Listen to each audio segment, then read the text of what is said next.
ஓம் சக்தி தாயே.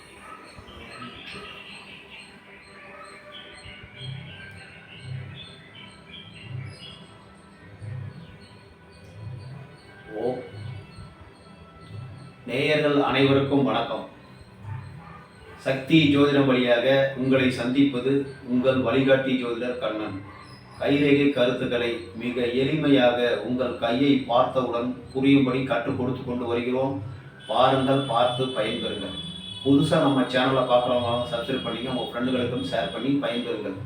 முழுமையாக இந்த காணொலியை பார்த்தீங்கன்னா உங்களுக்கு உபயோகமாக இருக்கும் என்று கூறி இன்றைய தலைப்புக்கு வந்துடுவோம். வாங்க போர்டுக்கு வந்துடுவோம். இன்றைய தலைப்பு செல்வம் 3. அதாவது இப்போ நம்ம பணம் வரும் வழிகளை பற்றி பார்க்க போகிறோம். நம்ம கை ஒரே மாதிரி ஒரு நபருக்கு அமைவதில்லை. ஒரு நேரத்தில் பல குழந்தைகள் பிறந்தாலும் ஜாதகம் ஒன்றாகத்தான் எழுத முடியும். ஜாதகம் டிஃப்ரென்ஸ் வராது. ஆனால் கைரேகையில் ஒரே நேரத்தில் 1000 குழந்தை பிறந்தாலும் 1000 கைரேகை மாறும். சின்ன சின்ன மாறுகள், வேறுபாடுகள் உண்டு. அவருடைய வாழ்க்கையில் எப்படியாவது வேறு வேறு வழிக்கு போகிறத நம்ம கைரேகை கொண்டு பார்க்கலாம். ஜாதகத்துக்கும் கைரேகைக்கும் இதை சின்ன சின்ன வேறுபாடுகள். ஆக மொத்தம் ஜாதகமும் கைரேகையும் ரெண்டும் ஒன்றா தான் வரும். இருந்தாலும் சின்ன சின்ன வேறுபாடுகள் இருக்கிறது என்பதை நீங்கள் தெரிந்து கொள்ள வேண்டும். இப்போ செல்வம், பணம் வரும் வழிகளை பற்றி நம்ம பார்த்துக்கிட்டு இருக்கோம். இன்னைக்கு செல்வம் 3, பணம் வரும் வழிகளில் 3வது வழியை நம்ம பார்க்க போகிறோம். கைரேகையில் பணம் வரும் அமைப்பு. அபூர்வ ரேகைகள், ஆசையை பூர்த்தி செய்யும் விருத்தி ரேகைகள். அதாவது கையில் அபூர்வம், அதிசயங்கள்லாம் நிறைய இருக்கு. ஒருவருடைய கையில் இருக்கிற ரேகை மாதிரி இன்னொரு கையில் இருப்பது கிடையாது. அவரவர் இந்த பூமியில் ஏன் அவதரித்திருக்கிறார்கள், என்ன செய்ய முடியும், என்ன செய்ய முடியாது, என்ன செய்ய வேண்டும் என்பதை செய்வதற்காகவே இந்த உலகத்துக்கு வந்திருக்கிறார்கள் என்பது அனைவருக்கும் தெரியும். இப்ப நம்ம கைரேகைப்படி இந்த அபூர்வ ரேகைகள், அதாவது அதிசய ரேகைகள், அதிர்ஷ்ட ரேகைகள் என்று சொல்லக்கூடிய ரேகைகள் பணத்தை கொடுக்கக்கூடியது, செல்வத்தை கொடுக்கக்கூடியது, வாய்ப்பை கொடுக்கக்கூடியது. வாழ்க்கையில முன்னுக்கு வர முடியுமா? இந்த ரேகை இருந்தா இந்த பிரபஞ்சம் நமக்கு வாய்ப்பை வழங்கி உள்ளது அப்படின்னு நம்ம நினைச்சுக்கணும். வாய்ப்பு எல்லாருக்கும் கிடைக்கிறது இல்லை. ஒரு சில பேருக்கு அறிவு, திறமை, படிப்பு எல்லாமே இருக்கும். வாய்ப்பை இந்த பிரபஞ்சம் வழங்காது. முயற்சி செய்தால் கூட ஒரு சில பேருக்கு தான் நடக்கும், ஒரு சில பேருக்கு நடக்காது. ஆனா இயற்கையிலேயே நம்ம கையில இந்த ரேகை இருந்ததுன்னா, இந்த அபூர்வ ரேகை, அதிர்ஷ்ட ரேகை இருந்ததுன்னா, வாழ்க்கையில அந்தந்த வயதில், எந்த வயதில் வருகிறதோ அந்த வயதில் உங்களுக்கு வாய்ப்பு வழங்கப்பட்டுள்ளது. இப்ப இதுதான் ஆயுள் ரேகைன்னு சொல்லுவோம். இந்த சுக்கரமேட்டை சுத்தி பெருவிரலுக்கு சுத்தி இப்படி வருது பார்த்தீங்களா, இது ஆயுள் ரேகை. இந்த ஆயுள் ரேகையில இருந்து மேல் எழும்பக்கூடிய கிளைகள் வரும் வயதில் எத்தனை ரேகை வரும்? ஒரு சில பேருக்கு 4-5 ரேகை கூட வரும். இப்போ ஒரு எடுத்துக்காட்டுக்கு ஒரு 3 ரேகை வருதுன்னு வச்சுங்க. 3 வாய்ப்புகள் உங்கள் வாழ்க்கையை முன்னுக்கு கொண்டு வரதுக்கு நீங்கள் உங்களுக்கு அதுவே அமையும். இந்த 3 வயசுல 25, 35, 45 வச்சுங்க. அந்த வயதில் உங்களுக்கு நன்மை நடைபெற போகிறது. அதுவாக வாய்ப்பு இந்த பிரபஞ்சம் வழங்கப்பட்டுள்ளது அப்படின்னு நம்ம நினைச்சுக்கணும். இந்த ரேகை மேடுகளுக்கே கூட செல்லும். இந்த ஆயுள் ரேகையிலிருந்து ஒரு கிளை இப்படி கிளச்சி நேரம் குருமேட்டுக்கு போகுதுன்னு வச்சுக்க. அந்த வயதில் உங்களுக்கு அதிகாரமான ஒரு பதவி காத்திருக்கிறது. பதவி, நல்ல பெரிய பதவி. ஒரு 10 பேர் 20 பேர் இல்லை அவங்களுடைய இதுக்கு தகுந்த மாதிரி ஒரு அதிகாரம் செய்யக்கூடிய ஒரு நல்ல பதவி கிடைக்கும் இந்த வயசுல. இப்ப சனி மேட்டுக்கு போகுது சார். சனி மேட்டுக்கு இந்த ரேகை போகுது. அப்படிங்கும் போது ஒரு நல்ல வேலை கிடைக்கிறதுக்கு வாய்ப்பு இருக்கு. வேலை, பர்மனண்டான வேலை, இன்னும் கவர்மெண்ட் ஜாப் உத்தியோகம் கூட கிடைக்கிறதுக்கு வாய்ப்பு இருக்கு. பர்மனண்டான உத்தியோகம் கிடைக்கிறதுக்கு சனி மேட்டுக்கு போச்சுன்னா, இப்ப இந்த ரேகை நேரா சூரிய மேட்டுக்கு போகுது சார். அந்த சூரிய மேட்டுக்கு போகும்போது உங்களுடைய புத்தியை பயன்படுத்தி உங்களுடைய தொழில் மூலமாக, வேலை மூலமாக உங்களுடைய வாழ்க்கையில் பேர், புகழ், செல்வம், செல்வாக்கு இதெல்லாம் கிடைப்பதற்கு வாய்ப்புகள் உண்டு. இன்னும் சொல்ல போனா இதுலயும் கவர்மெண்ட் ஜாப்புக்கு வாய்ப்பு இருக்கு. கவர்மெண்ட் ஜாப்ல உயரிய பதவிக்கு போகணும். IAS, IPS போன்ற உயரிய பதவிகளுக்கு போகணும்னா இறுதி ரேகையிலிருந்து சூரிய ரேகை போச்சுன்னா ஆயுள் ரேகை, இந்த ஆயுள் ரேகை, இது இறுதி ரேகை இது ஆயுள் ரேகையிலிருந்து மேல் எழும்பக்கூடிய கிளைகள் வரும் வயதில் அதுவாக உங்களுக்கு வாய்ப்பை இந்த பிரபஞ்சம் வாரி வழங்கும்.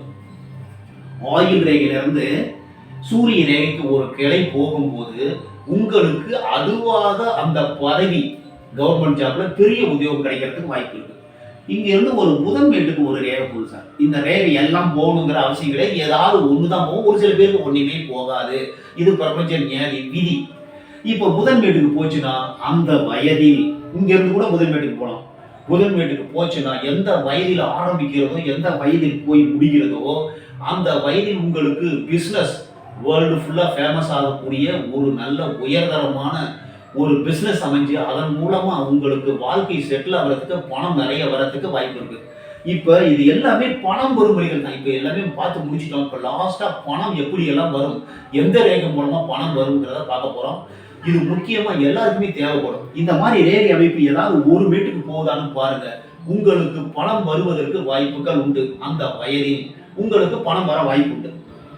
இப்ப சப்போஸ் சின்ன சின்ன ரேகை இந்த மாதிரி இருக்குன்னு வச்சுக்க, இது மேட்டுக்கு போவோம். மேட்டுக்கு போச்சுன்னா அந்தந்த மேட்டோட பலன்படி உங்களுக்கு அதுவாக அமையும். அப்படி இல்லை சின்ன சின்ன ரேகையா இருக்குதுன்னா அதை சின்ன சின்னதானா ஒரு ஒரு ஒரு இன்ச்சுக்கு மேல நல்லா நீளமா இருந்ததுன்னா தான் அது பலனை கொடுக்கும். சின்னதா இருந்ததுன்னா ஆசையுடைய நின்று போயிடும். அந்த ஒரு இன்ச்சுக்கு மேல இருக்கக்கூடிய ரேகையை இந்த ரேகையை எப்போ பலன் கொடுக்கும்னா எந்த மேடு உயர்வாக இருக்கிறதோ அந்த மேட்டினுடைய பலன்கள் படி உங்களுக்கு கிடைக்கும். கல்யாணம் ஆகிறது, காது குத்துறது, வீடு வாங்குறது, உங்களுடைய ஆசைகள் நிறைவேறக்கூடிய ஒரு வயது. ஆசை என்ன இருக்கோ உங்களுடைய ஆசைகள் எல்லாமே இந்த ரேகையால பூர்த்தி ஆகும். அதுவே பூர்த்தி செய்யக்கூடிய இந்த பிரபஞ்ச விதி. ஒரு சில பேருக்கு இந்த ரேகையே இல்லை சார். இந்த ரேகை இல்லை, ஆயுள் ரேகை மட்டும்தான் இருக்கு. ஆயுள் ரேகை மட்டும்தான் இருக்கு. புத்தி ரேகை நல்லா இருக்கு, இறுதி ரேகை நல்லா இருக்கு, விதி ரேகை இருக்கு, சூரிய ரேகை இருக்கு. இந்த புத்தியை கொண்டு சூரிய ரேகை கூட இல்லைன்னு வச்சுக்கோங்க. சூரிய ரேகை இருந்தாலும் சூரிய ரேகை வரும் வயதில் உங்களுடைய வாழ்க்கையில் வெற்றி, புகழ், செல்வம், செல்வாக்கு இருக்குதுன்னு வச்சுக்கலாம். சூரிய ரேகையும் இல்லை, இருதய ரேகை இருக்கு, புத்தி ரேகை நல்லா இருக்கு, ஆயுள் ரேகை நல்லா இருக்கு, விதி ரேகையும் இருக்கு.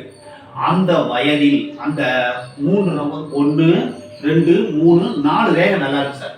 இருதய ரேகை, புத்தி ரேகை, ஆயுள் ரேகை, விதி ரேகை, 4 ரேகை நல்லா இருக்கு. அப்போ நீங்களாக அந்த பிரபஞ்ச சக்தியை ஈர்த்து திட்டமிட்டு உங்களுடைய வாழ்க்கையில் முன்வரும். புத்தி ரேகை நல்லா இருக்குதுன்னு வச்சுக்கோங்க. புத்தி ரேகையும் விதி ரேகையும் நல்லா இருந்தா நீங்கள் அமைச்சு கொள்ள முடியும், அதாவது மாற்றிக்கொள்ள முடியும். உங்களுடைய வாழ்க்கையை திட்டம் போட்டு நல்ல திறமையா செயல்பட்டால் உங்களுடைய வாழ்க்கை எந்த நேரத்துல மாறணுங்கிறது உங்க கையில இருக்கு. நீங்க முயற்சி பண்ணீங்கன்னா மாற்ற முடியும்.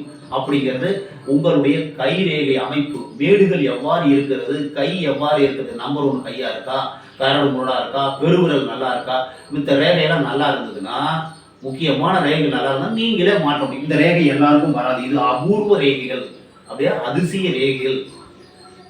இந்த பிரபஞ்சம் உங்களுக்கு ஆசையை பூர்த்தி செய்ய வாய்ப்பு கொடுக்கிறதா என்று பாருங்கள். கொடுத்தால் இந்த மாதிரி ரேகை இருந்தால் அதிர்ஷ்டம். அப்படி இல்லைன்னா நீங்களே உருவாக்க முடியும். புத்தி ரேகை, விதி ரேகை ரெண்டும் நல்லா இருந்தா போதும். இந்த சிக்கல் இல்லாம ஆயுள் ரேகை, இருதய ரேகை இருந்ததுன்னா உங்களுடைய வாழ்க்கையில் என்ன வேண்டும் என்பது உங்களுடைய புத்தியை கொண்டு நீங்கள் பிளான் பண்ணி சூப்பரா திட்டம் போட்டு நல்லா வாழ்க்கையில முன்னுக்கு வரக்கூடிய ஒரு அமைப்பு நீங்களே அமைச்சுக்கிறது.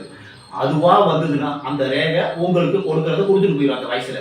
இல்ல நீங்களா அமைச்சீங்கன்னா நீங்க பார்த்து உங்களுக்கு என்ன வேணுமோ ஆசைப்பட்டதை நீங்கள் அமைத்துக் கொள்ள முடியும். புத்தி ரேகையும் விதி ரேகையும் ஒருத்தருக்கு நல்லா இருந்ததுன்னா நீங்கள் அமைத்துக் கொள்வது. இது நல்லா புரிஞ்சுக்கலாம். அதுவா பிரபஞ்சம் கொடுக்குதா இல்ல நீங்களா அமைச்சுக்கிறீங்களா உங்க கையை பார்த்தோன்னா கண்டுபிடிச்சிடலாம் சார். இதான் கைரேகைக்கு கைரேகைக்கு ஜாதகத்துக்கு உள்ளது. ஜாதகம் ஒரே நேரத்துல 10 100 குழந்தை பிறந்ததுன்னா ஒரே ஜாதகம் தான் எழுத முடியும். எல்லாருக்கும் தெரிஞ்ச விஷயம் தான். நான் புதுசா எதுவுமே சொல்லல, உங்களுக்கு ஞாபகப்படுத்துகிறேன். இது மாதிரி உங்க கையில இருந்ததுன்னா நீங்களே முயற்சி பண்ணி அமைச்சிருக்கீங்கன்னா வாழ்க்கையில நல்லா இருக்கும். அதுதான் ஒண்ணு.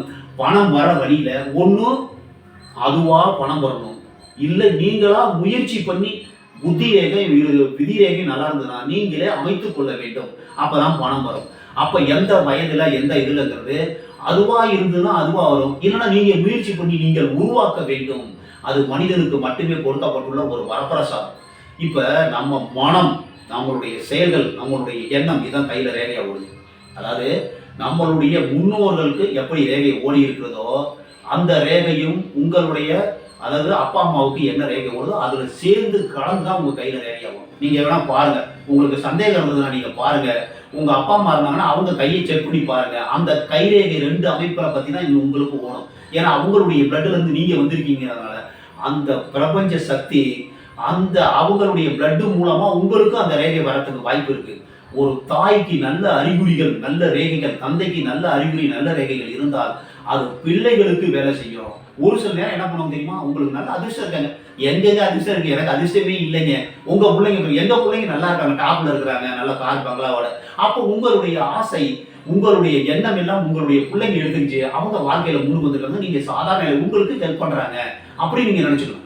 பெற்றோர்களுக்கு கை நல்லா இருந்ததுன்னா அது பிள்ளைகளுக்கு வாழ்வில் உயர்வை கொடுக்கும். ஒண்ணு அவங்க நல்லா இருப்பாங்க, இல்லைன்னா அவங்களுக்கு பிறக்கக்கூடிய குழந்தைங்க நல்லா இருப்பாங்க. இப்படித்தான் நம்ம எடுத்துக்கணும். ஒரு பணம் வரும் வழிகள்ல அதுவா வாய்ப்பு அமைதா இல்ல நீங்களா அமைச்சுக்கிறீங்களா? உங்க கையை பார்த்தவுடன் கண்டுபிடிச்சுக்கலாம் ஈஸியா. உங்க கையை பாருங்கள். மற்றும் ஒரு சிறப்பான காணொளியில் உங்களை சந்திக்கும் வரை உங்கள் வழிகாட்டி ஜோதிடர் கண்ணன். வணக்கம்.